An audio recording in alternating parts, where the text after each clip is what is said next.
কেন জানি না মানুষের একটা ধারণা তৈরি হচ্ছে, আমার না কিন্তু ধারণা তৈরি হচ্ছে যে এই সরকার ইচ্ছাকৃতভাবে নির্বাচন প্রক্রিয়াকে বিলম্বিত করছে। সংস্কার কোনো নতুন ধারণা নয়। কেউ যদি দাবি করে যে আমরা এই সংস্কারের দাবি নিয়ে এসেছি, সেটা ভুল। সংস্কার একটা চলমান প্রক্রিয়া, প্রতি মুহূর্তেই সংস্কার হচ্ছে, সেই সংস্কারের ধারা চলতে থাকবে। সেই জন্যই তো নির্বাচন বন্ধ হয়ে থাকতে পারে না। সেই মুহূর্তে তো দিনের পর দিন আমরা একটা অনির্বাচিত সরকারের হাতে দেশ চালাতে দিতে পারি না। সেই কারণেই আমরা যখন কথা বলি যে আমরা নির্বাচনটাকে তাড়াতাড়ি চাই, আমাদের সম্পর্কে ভুল একটা ব্যাখ্যা দেওয়া হয় যে বিএনপি তাড়াতাড়ি নির্বাচন চাচ্ছে ক্ষমতায় যাওয়ার জন্য। সেই সংস্কার চলছে, আমরা বলছি সংস্কার চলুন। আপনি সংস্কার করেন, কি সংস্কার করেন? 6টা কমিশন করেছেন, সেই কমিশন কাজ করছে, খুব ভালো কথা। এই কমিশন কাজ করছে, কাদের সঙ্গে কাজ করছে? তারা কয়েকজন পণ্ডিত ব্যক্তিকে নিয়ে এসছেন, আমরা তাদেরকে খুব ভালোভাবে চিনি, শ্রদ্ধা করি, সম্মান করি। কিন্তু একই সঙ্গে জনগণের কাছে যান, তারা কি চায় তাদের কাছে জানুন।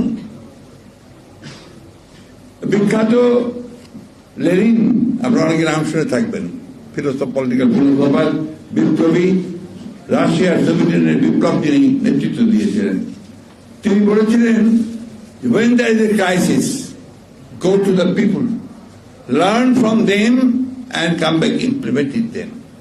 আজ যখন কোনো সংকট সৃষ্টি হবে, জনগণের কাছে যাও, জনগণ কি চায় না চায় সেটা বোঝো, তার কথা বলো, বোঝার চেষ্টা করো, তারপর ফিরে এসে সেটাকে তুমি কাজ করার চেষ্টা করো। এই যে কতগুলো অভিজ্ঞতা, সেই অভিজ্ঞতাগুলো কাজে লাগাতে আমরা বলেছি আপনারা সংস্কার করেন, আমাদের কোনো আপত্তি নেই।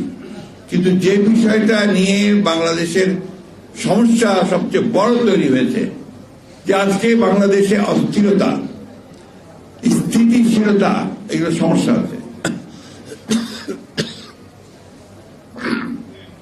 এই সমস্যাগুলো অনেক কমে যাবে যদি একটা নির্বাচিত সরকার থাকে।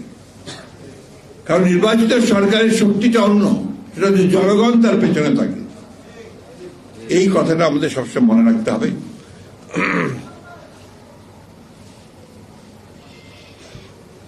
আমরা সে কারণেও সবসময় কথাটা বলছি যে আমরা সংস্কার চাই, আমরা সংস্কার সবচেয়ে বেশি চাই।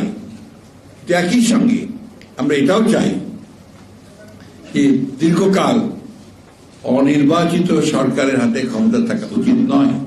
যে আজকে এই সবার মধ্য দিয়ে জনগণের কাছে আমি এই আহ্বান জানাতে চাই যে আমরা যেন অস্থির না হই, আমরা যেন হতাশ না হই। আমরা আশা করি, এখনো আমাদের আশা সেইভাবে আছেই এই সরকারের প্রতি, অন্তর্বর্তী ডক্টর ইউনূসের সরকারের প্রতি, যে তারা অতি শীঘ্র যতটা সম্ভব তাড়াতাড়ি করে তারা প্রয়োজনীয় যে সংস্কারগুলো করা প্রয়োজন, নির্বাচন কমিশন, আইন শৃঙ্খলা বাহিনী, জুডিশিয়ারি, অর্থনীতির ব্যাপারগুলো তারা দেখে তারা দ্রুত একটা গ্রহণযোগ্য নির্বাচনের ব্যবস্থা করবেন।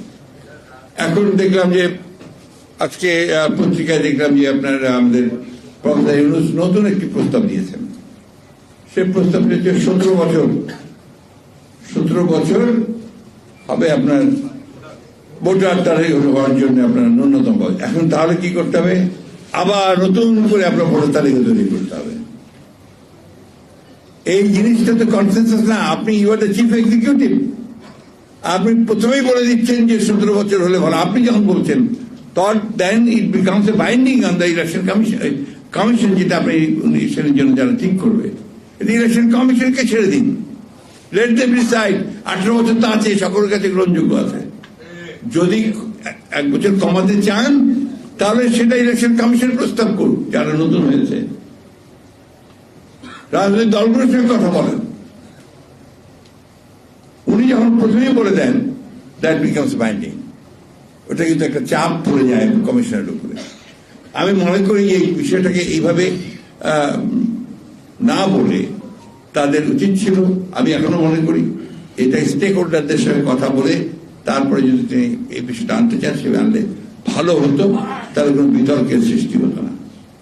এখন তো আপনার আরো বেশি করে মানুষের আশঙ্কা তৈরি হবে, এটা করতে গিয়ে তাহলে আরো সময় যাবে, আরো সময় ক্ষেপণ হবে, আরো বিলম্ব হবে।